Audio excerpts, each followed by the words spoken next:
Bien, le voy a leer, quiero que me sigan ahí en sus Biblias, Jeremías 18, del 2 al 6. Dice, levántate y vete a casa del alfarero, y allí te haré oír mis palabras. Y descendí a casa del alfarero, y he aquí que él trabajaba sobre la rueda, y la vasija de barro que él hacía se echó a perder en su mano. Y volvió y la hizo otra vasija, según le pareció mejor hacerla. Entonces vino a mí palabra de Jehová, diciendo, ¿no podré yo hacer de vosotros como este alfarero, oh casa de Israel?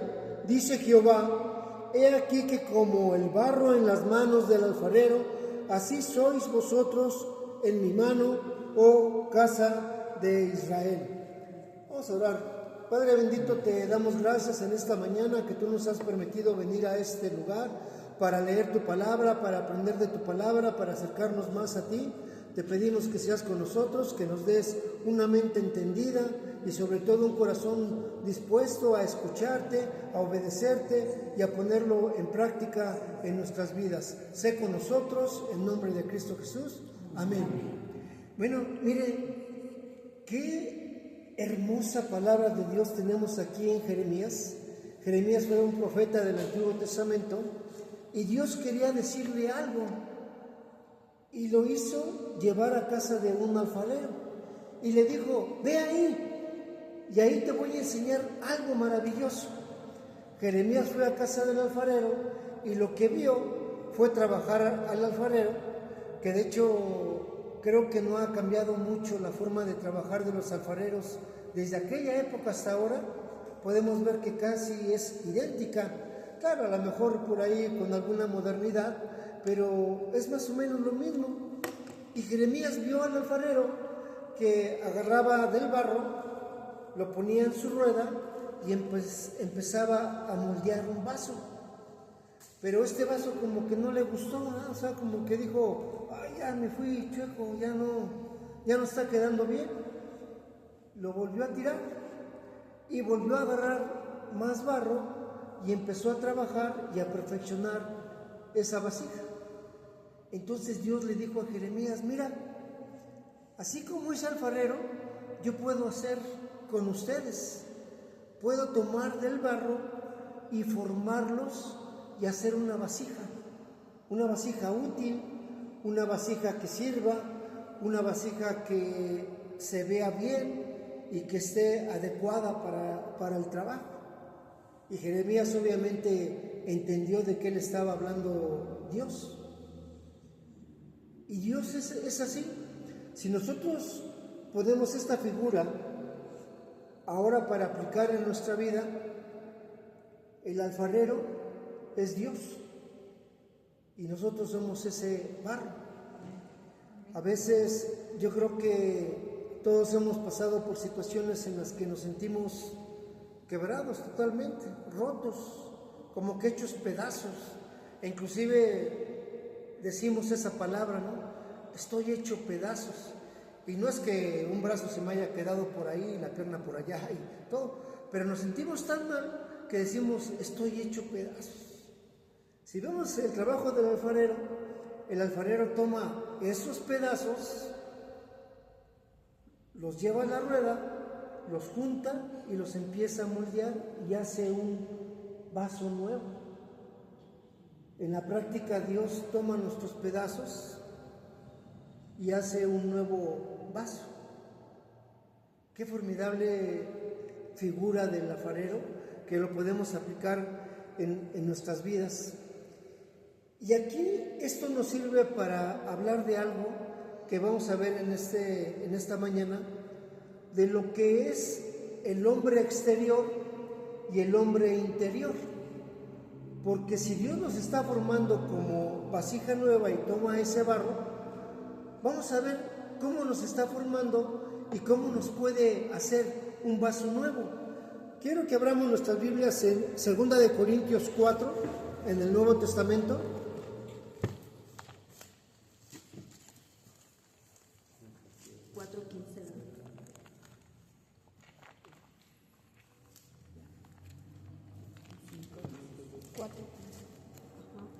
Gracias. Segunda de Corintios capítulo 4, de los versos 15 al 17. Lo voy a leer, ustedes me siguen ahí en su Biblia. Segunda de Corintios capítulo 4, versos 15 al 17. Porque todas estas cosas padecemos por amor a vosotros, para que abundando la gracia por medio de muchos, la acción de gracia sobreabunde para gloria de Dios. Por tanto, no desmayamos. Antes, aunque nuestro hombre exterior se va desgastando, el interior, no obstante, se renueva de día en día. Aquí nos está hablando del hombre exterior y el hombre interior. Y nos aclara, el hombre exterior se va desgastando, pero el hombre interior se va renovando. Eso es lo que Dios está transformando y renovando en nosotros, el hombre interior. Pero entonces vamos a identificar cuál es el hombre exterior y cuál es el hombre interior. Creo que el hombre exterior no habría duda de que estamos hablando del cuerpo, porque incluso dice el hombre exterior se va desgastando. Claro que en algunos se desgasta más rápido que en otros, o se desgasta de una forma más completa, pero nuestro exterior o nuestro cuerpo, nuestro físico, dice, se va desgastando. Y por mucho que tratemos de arreglar, por mucho que se hagan cirugías, por mucho que se hagan lo que se hagan en el cuerpo se va desgastando. A veces da un poquito de curiosidad ver cómo los artistas, sobre todo las mujeres, quieren seguir aparentando la misma edad que hace 10, 15, 20 años y no aceptan su edad. Y dicen, no, yo me tengo que ver como cuando tenía 20 años. Y se hacen cirugías y hasta luego, bueno, yo las veo así mal, ¿no? De decir, ay, esta señora... Ya no se ve natural. Sí, ya no es natural, pero quiere seguir aparentando esa edad. Pero dice la Biblia, el hombre exterior se va desgastando y contra eso no podemos hacer nada. No hay nada que podamos hacer para que el hombre exterior o nuestro cuerpo no se desgaste. Y a veces yo diría, cuando luego veo así las personas que se hacen cirugías y quieren a todo lugar seguir aparentando la edad de hace 15, 20 años, ¿cómo no habrá cirugías estéticas del hígado, del corazón, del páncreas, del estómago y de todo, ¿no? Ese sí. Todo lo de adentro, todo. No lo de afuera. Ahora, esto no quiere decir que no nos cuidemos, por supuesto. Dice la Biblia que nosotros, nuestro cuerpo, es templo del Espíritu Santo. Entonces tenemos que tener cuidado con nuestro físico y con nuestro cuerpo. Pero esa es una cosa, y otra cosa es no aceptar la edad que tiene uno y no aceptar las circunstancias y el momento que está viviendo uno. Bueno, ese es el hombre exterior. Vamos a buscar en Primera de Tesalonicenses 5. Más adelante de Corintios. Primera de Tesalonicenses 5. En el verso 23.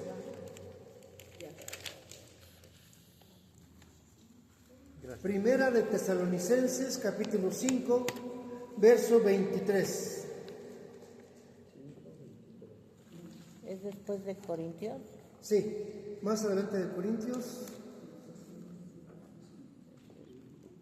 Después de Colosenses, Tesalonicenses. Primera de Tesalonicenses 5, 23. Ya los veo más rápidos en buscar y encontrar los textos. 5. Muchas felicidades. A ver qué. 5:23. Bien, le voy a dar lectura. Dice así en la palabra de Dios: y el mismo Dios de paz os santifique por completo, y todo vuestro ser, espíritu, alma y cuerpo, sea guardado irreprensible para la venida de nuestro Señor Jesucristo. Fíjense qué formidable. Este texto nos está diciendo qué somos o quiénes somos o cómo estamos formados. Dice, y todo vuestro ser, y habla de tres conceptos: espíritu, alma y cuerpo. ¿Dónde entra el hombre exterior y dónde entra el hombre interior? Bueno, es lógico que el cuerpo es el hombre exterior. Entonces, el hombre interior es el alma y el espíritu. Esos son los que se van renovando. El cuerpo se puede cuidar, pero no se puede renovar. Pero el alma y el espíritu sí. Ese es el hombre interior. Pero ahora vamos a ver qué es el alma y qué es el cuerpo. Podemos decir que el alma es la voluntad, la mente y las emociones. Es la voluntad, la mente y las emociones. Eso es lo que compone el alma. ¿Qué es lo que compone el espíritu? El espíritu es la conciencia, la comunión y la intuición. Ahora bien, aquí hay algo bien interesante y bien importante.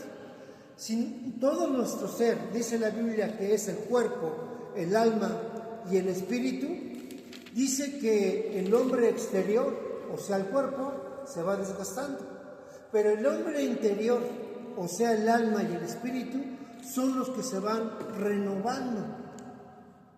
Pero aquí hay un pequeño, gran detalle.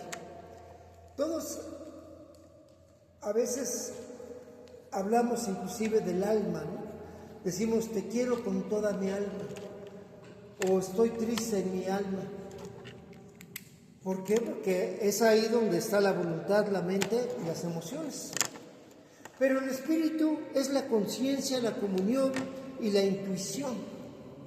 Ese espíritu es el que conecta con el Espíritu de Dios. Es decir, ni nuestro cuerpo ni nuestra alma tienen esa comunión o ese contacto con Dios.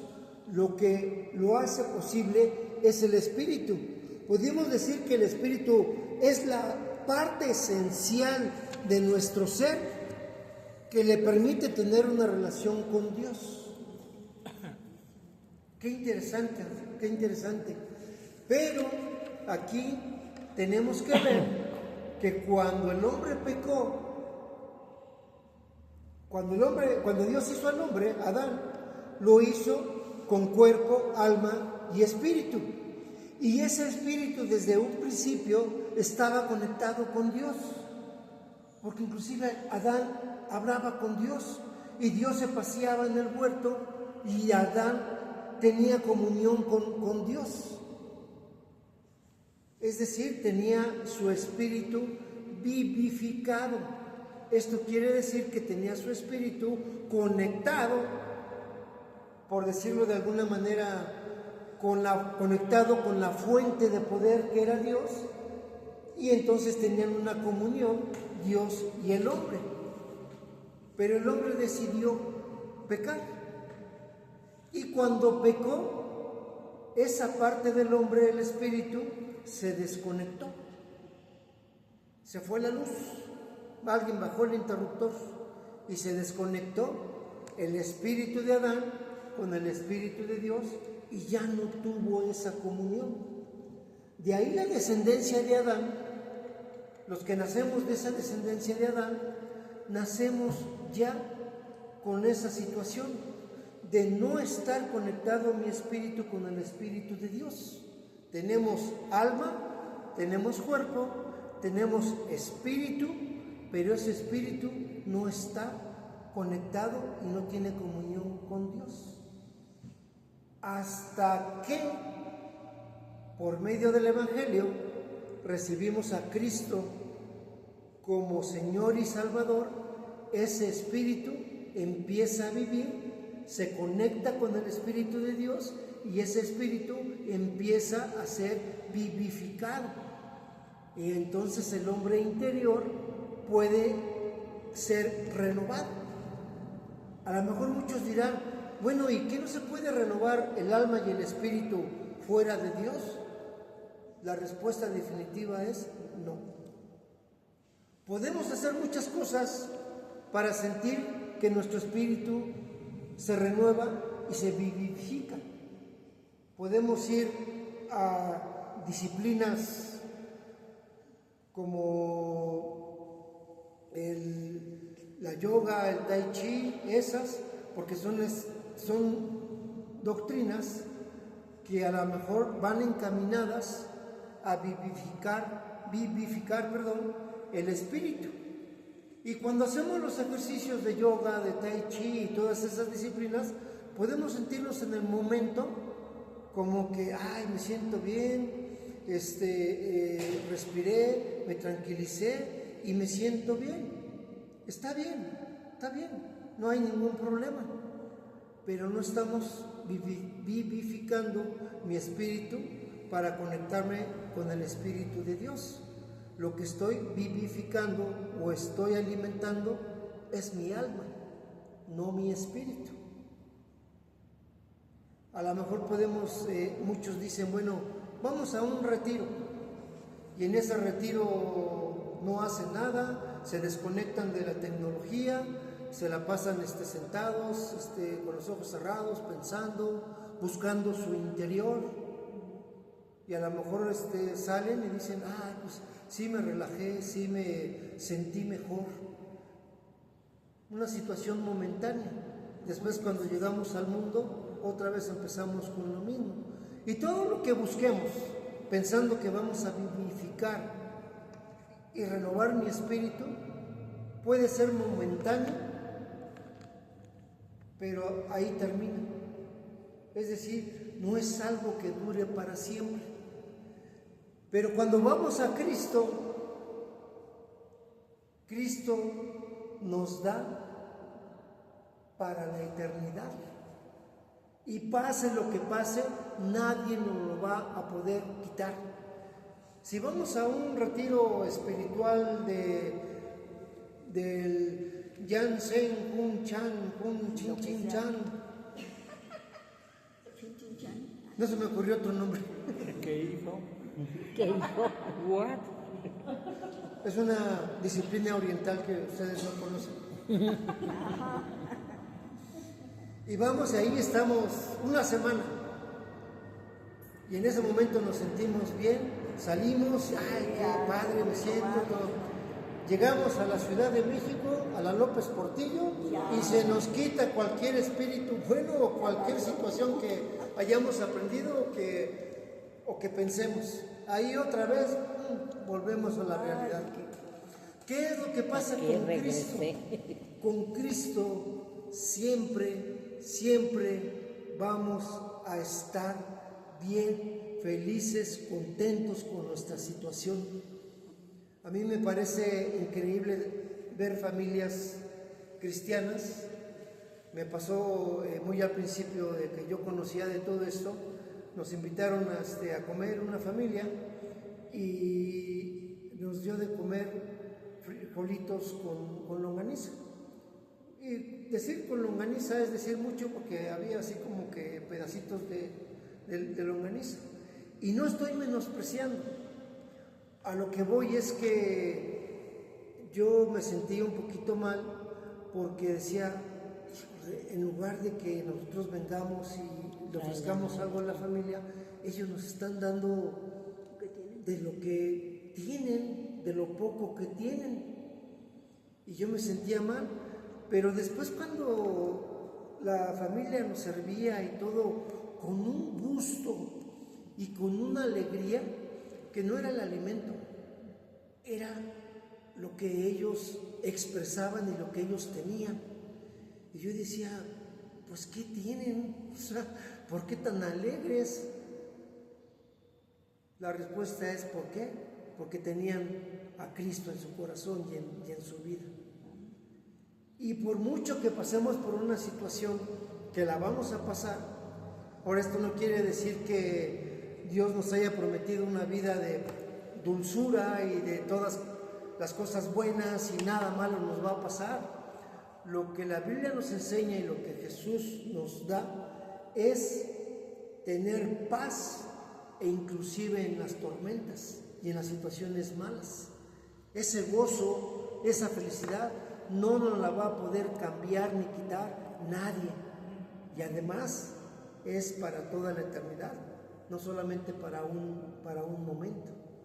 Entonces nuestro espíritu se conecta con el Espíritu de Dios y se vivifica y se renueva. Es decir, no se queda ahí estancado. Ahora la situación es ir renovando ese espíritu y esa vida y esa cotidianidad que tenemos con Cristo Jesús. Vamos a buscar, por favor, Romanos 12:2.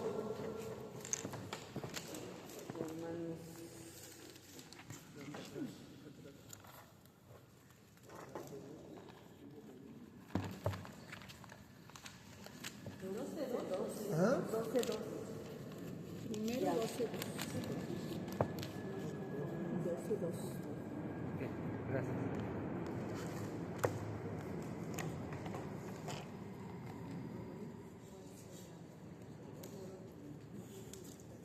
Después de los evangelios está Hechos, después Romanos. Romanos capítulo 12.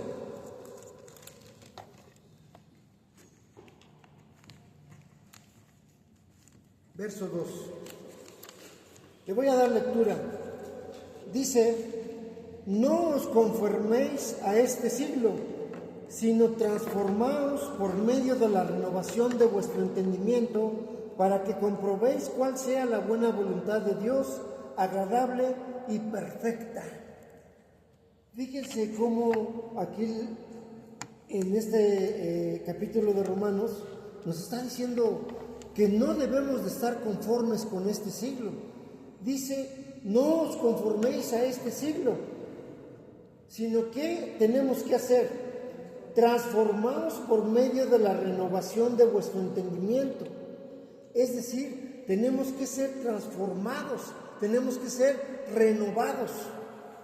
Y dice cuál es el objetivo de esta renovación: comprobéis cuál sea la buena voluntad de Dios, agradable y perfecta. Es decir, nosotros no tenemos que permanecer estáticos, tenemos que buscar siempre renovarnos. Tenemos que buscar siempre que nosotros seamos transformados para saber cuál es la voluntad de Dios, agradable y perfecta. A veces en la vida encontramos muchas personas que buscan a Dios y dicen ellos: es que yo lo busco a mi manera. Así como en la canción de Rafael, ¿no? Somos a como, mi manera. somos como crisálidas, ¿no? Unos gusanitos. A mí y no vamos. me cuenten, a mí no me digan, yo lo voy a hacer a mi manera. Pero dice Dios que a su manera es muy distinto, porque si lo hago a mi manera, pues voy a buscar mi conveniencia, lo que yo quiero, y además me quiero justificar de lo que yo hago. Pero si buscamos cuál es la voluntad de Dios, agradable y perfecta, dice entonces que tenemos que ser transformados y renovados en nuestro entendimiento. Nosotros no debemos de quedarnos con lo que sabemos o conocemos y darlo por un hecho. Decir: así me enseñaron, así soy, como dice, así soy y qué, y háganle como quieran. Ese no es el pensamiento que Dios quiere para nosotros. Dios quiere un pensamiento que busque el ser transformados y ser renovados, transformar nuestro entendimiento. Y tenemos que aceptar que no todo lo que conocemos o lo sabemos puede ser verdad. Los discípulos de Jesús le dijeron una vez a Jesús: ¿a dónde iremos si solamente tú tienes palabras de vida eterna y tu palabra es verdad? Porque si buscamos la verdad según entienda cada uno de nosotros, pues cada uno tendrá su verdad y su verdad que va a defender. Y si estamos platicando 20 personas, pues va a haber 20 distintos conceptos y 20 distintas verdades. Pero cuando vamos a la Biblia, solamente hay una verdad, la verdad de Dios. Entonces tenemos que buscar la verdad, pero la verdad de Dios. Por eso es tan importante conocer este libro que es la voluntad de Dios aquí. Porque entonces conociéndola, ya podemos entonces andar en la verdad. No nos quedemos conformes con lo que conocemos o con lo que sabemos, sino que transformados y renovados en nuestro entendimiento. Cuando vemos el ejemplo del alfarero, el alfarero no se quedó conforme con esa vasija que hizo en un principio. ¿Qué hizo? A ver, la voy a empezar de nuevo. A veces es más fácil empezar de cero que querer componer algo. Y el alfarero dijo, lo voy a hacer de nuevo. Y esto nos enseña algo tremendo, porque lo que uno sabe, lo que uno conoce o lo que uno entiende, a veces Dios nos tiene que tirar todo. Tiene que decir, abajo con todo lo que tú estás pensando, abajo con todo lo que tú entiendes, abajo con todo lo que tú crees que es la verdad, y volver a hacer ese vaso. Porque a veces nosotros como humanos no queremos deshacernos de ciertos pensamientos, de ciertas costumbres, de ciertas tradiciones y de cosas que hemos sido enseñados y que creemos que son buenas. Y decimos, no, yo voy a seguir pensando así y voy a tratar de acomodar lo que Dios quiere para mí. Y ahí le voy acomodando y le voy haciendo. Si nosotros fuéramos al ejemplo del alfarero, el alfarero empezó con un vaso que le estaba quedando medio chueco. ¿Qué hubiera hecho el alfarero? Se hubiera dicho, pues mejor sobre esto voy a tratar ya de seguirle bien. Y hubiera hecho el vaso en bases chuecas y le hubiera quedado un vaso medio chueco o medio bien, según se quiera ver. Pero si algo tenía chueco, pues entonces no era un vaso bueno. ¿Qué es lo que hizo? Me deshago de todo esto y vuelvo a hacer el vaso. Quizás esa sea la cuestión ahora con nosotros, que Dios quiere deshacer y tumbar todos nuestros pensamientos y todas nuestras ideologías y todo lo que pensamos y todo lo que creemos y hacer un vaso nuevo. Y esa vasija nueva va a ser transformada y va a ser renovada día a día, día a día. A veces es muy difícil porque a veces son situaciones que hemos hecho durante muchos años y que creemos que están bien. Y de repente vemos en la Biblia que no están tan bien y queremos construir sobre el vaso chueco. Tenemos que decir, va de nuevo, tirar, agarrar de nuevo el barro y volver a hacer el vaso. ¿Qué situaciones? Bueno, cada uno sabrá y cada uno entenderá, pero lo que sí es que tenemos un parámetro, porque a lo mejor alguien puede decir, no, es que yo lo que yo pienso es lo correcto, y punto. Y dime lo que me digas, esto es lo correcto. Yo no voy a decir si está bien, si está mal, o si es correcto, si es incorrecto, pero Dios sí lo va a decir.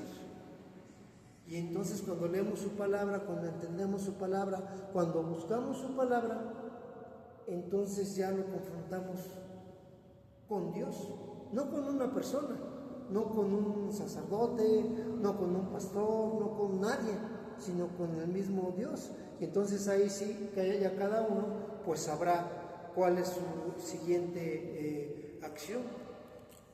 La Biblia es como un espejo que nos muestra tal y como Dios nos ve.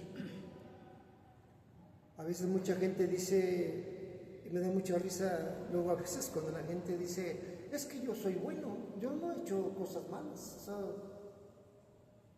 a mí Dios no me tiene que corregir. Pero si estamos parados en esa situación, en ese pensar de que yo soy bueno y no he hecho nada malo delante de Dios, entonces la Biblia algún día, si es que la leo buscando la voluntad de Dios, me va a confrontar y me va a decir, no hay uno solo bueno, no hay quien busque lo bueno, todos nos desviamos y todos merecemos la paga del pecado. Y entonces ya esa persona dirá o tendrá que pensar, pero ¿saben por qué la Biblia estuvo escondida durante mucho tiempo? Cuando allá en el año 500 empezó la Santa Inquisición, ¿saben por qué empezó? Porque mucha gente empezaba a leer la Biblia. Se tradujo la Biblia primero al inglés, de ahí vino un señor que se apellidaba Gutenberg, imprimió la Biblia y todos la empezaban a leer. Y la religión de aquel tiempo dijo, caray, la gente se va a dar cuenta que estamos haciendo cosas malas. ¿Saben qué? La Biblia se esconde y solamente nosotros, los jerarcas, los altos jerarcas, somos los designados por Dios para interpretar la Biblia, pero tú no la puedes leer, tú no la vas a leer, yo te la voy a interpretar. Y ese pensamiento y ese accionar se hizo durante casi un siglo estuvo escondida, porque no les convenía que la gente conociera la palabra de Dios. Y cuando la gente empezó a conocer la palabra de Dios, empezó a decir, caray, pues aquí me habían enseñado esto, pero la Biblia dice otra cosa.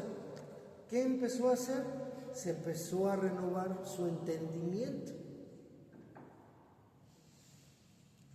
Y ese pensar, aunque en aquel tiempo cuando alguien se atrevía a sacar una Biblia o cuando los ejecutores de la Santa Ejecución sabían que Toñita tenía una Biblia escondida ahí abajo de su cama, iban, la sacaban y la quemaban viva por tener un ejemplar de la Biblia, que no les convenía, acusándola de herejía. ¿Cuántos asesinatos y cuántas cosas terribles pasaron durante ese siglo? Pero ahora ya no lo hacen así, ya no te van a llevar a la hoguera a quemarte vivo por tener una Biblia, pero sigue siendo algo que se quiere esconder. Cuando alguien saca la Biblia y cuando alguien quiere hablar de la Biblia, ¡ay! Eres un fanático. No, tu fanatismo aquí no sirve, no quiero saber nada, escóndela, porque yo me voy a seguir con lo que yo creo y con lo que yo pienso. Se sigue escondiendo. Pero yo les voy a decir algo, la Biblia es el libro que podemos decir ha transformado a millones y millones de personas en el mundo y en la historia de la humanidad. Y se ha querido seguir escondiendo. Pero la Biblia es el libro más vendido del mundo, es el bestseller por excelencia. No hay otro libro que se haya vendido más que la Biblia. No hay otro libro que se haya traducido a más idiomas que la Biblia. Pero lo más importante, no hay otro libro que haya transformado la vida de millones y millones de personas. ¿Y cómo es que la Biblia sobrevivió a eso y a otras cosas más? Y va a seguir sobreviviendo porque Dios promete que su palabra jamás va a pasar. Dice, la hierba seca se seca, las flores se acaban, pero la palabra de Dios va a seguir para siempre. Yo les invitaría y les diría, no dejen de leer su Biblia, no dejen de buscar a Dios a través de su palabra, no dejen de tener este libro como su libro de cabecera, como su libro que los va a transformar, que esta palabra de Dios esté en sus corazones. Y hablando, y por último quiero terminar con esto, cuando el alfarero terminó el vaso y ya lo hizo bonito, lo hizo servible, lo hizo atractivo inclusive, y bien bonito, y listo para usarse, listo para servir. Yo creo que se agradó mucho y dijo, esta es la obra de mis manos. Si nosotros estamos viendo que debemos de ser transformados y que somos barro en manos de Dios, ¿cómo saber que ya está listo el vaso? ¿Cómo saber que ya soy un vaso listo ahí para servir? Quiero que busquemos en el libro de 2 de Corintios, después de Romanos. 2 de Corintios 5. Versículo 17.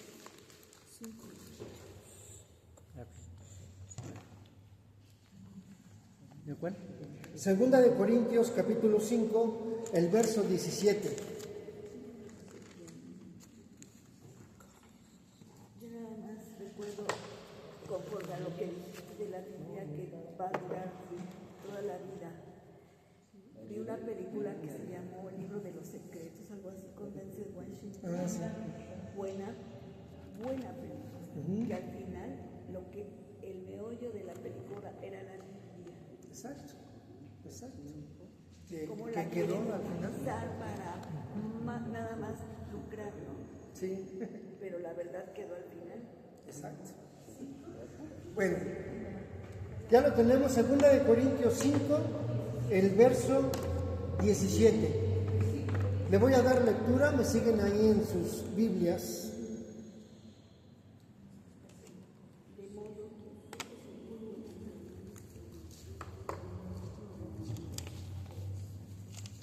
Es primera de Corintios. Segunda. Segunda. Bien, dice así en la palabra de Dios, 2 de Corintios 5, versículo 17, de modo que si alguno está en Cristo, nueva criatura es, las cosas viejas pasaron, he aquí todas son hechas nuevas. Aquí está la vasija terminada. Dice, las cosas viejas pasaron, todas son hechas nuevas. Pero dice, aquel que está en Cristo, es decir, aquel que está en manos del alfarero. El alfarero es Dios, es Cristo. Y dice que aquel que está en Cristo, nueva criatura es, las cosas viejas pasaron. Así como el alfarero agarró el barro viejo que ya no servía y lo hizo uno nuevo, así hace Dios en nuestras vidas. Las cosas viejas las toma y las hace de nuevo y las hace útiles como una vasija nueva. Aquel que está en Cristo. Quiere ser una vasija nueva, una vasija transformada, una vasija que deje atrás todas las cosas viejas. Tienes que estar en Cristo. Tienes que aceptarlo como Señor y como Salvador, buscar su voluntad. Y esta es la vasija nueva, aquel que está en Cristo. Vamos a terminar y vamos a orar. Un momentito.